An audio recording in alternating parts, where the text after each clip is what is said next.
and welcome to our podcast Sainte-Maxime, Land of Liberation. In this episode, we dive into Operation Dragoon, the Allied landings in Provence in August 1944.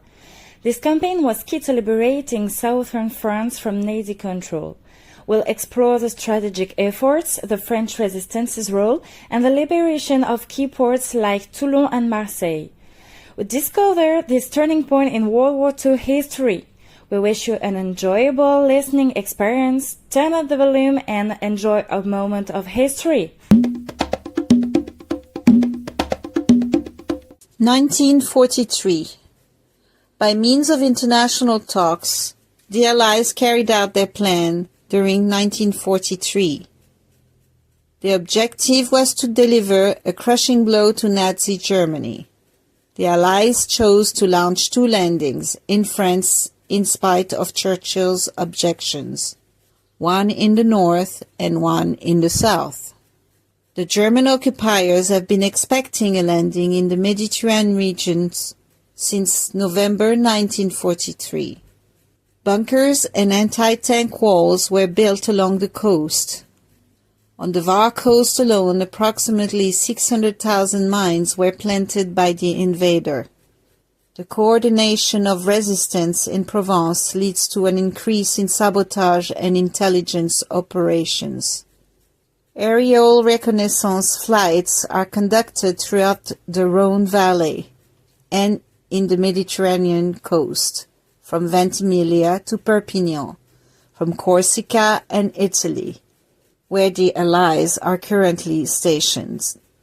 On July 31, 1944, the novelist Antoine de Saint-Exupéry, who was scheduled to go on one of these flights, went missing in flight. It is likely that he was shot down by a German fighter aircraft near Marseille.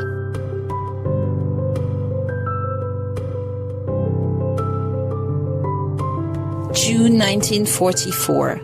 General Alexander Patch of the 7th American Army was given command of the landing in Provence, Operation Dragoon, while General Eisenhower was organizing Operation Overlord in Normandy. France was linked to the Mediterranean landings because of General de Gaulle. General de Lattre de Tassigny, trained French army, will engage in combat on French soil for the first time since the defeat in 1940. The army was trained in North Africa. August 1944. Allied bombers targeted the German positions between Nice and Marseille in the weeks before the landings. The Allied soldiers were organized in the beginning of August in ports throughout the Mediterranean, as far apart as Oran, Naples or Taranto. The Navy headed for the south of France. August 14, 1944. At around 7:15 p.m., Nancy has a stiff neck. Gabby is going to lie down in the grass, and the hunter is hungry, are some of the statements that reverberate throughout the BBC broadcast. The beginning of activities was heralded by these cryptic messages. By attacking the critical sites of the German soldiers on the shore and in the area of Le Muy, Allied paratroopers and commandos cleared the way on the night of August 14th. August 15th, 1944. This is D-Day.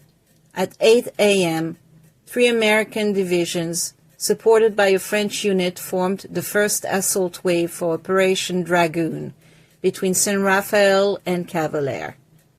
August 16, 1944.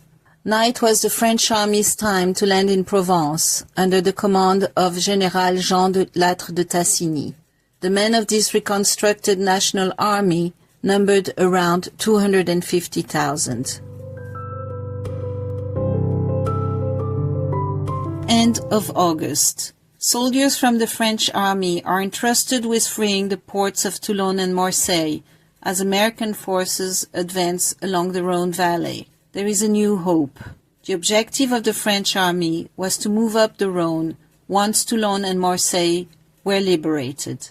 On September 12, 1944, a meeting point between the Overlord operations in Normandy and the Dragoon vanguard occurred in Burgundy. Thank you for tuning into Sainte-Maxime, Land of Liberation. To learn more, visit our website at www.sainte-maxime.com for additional episodes or scan over QR codes around Sainte-Maxime. See you soon!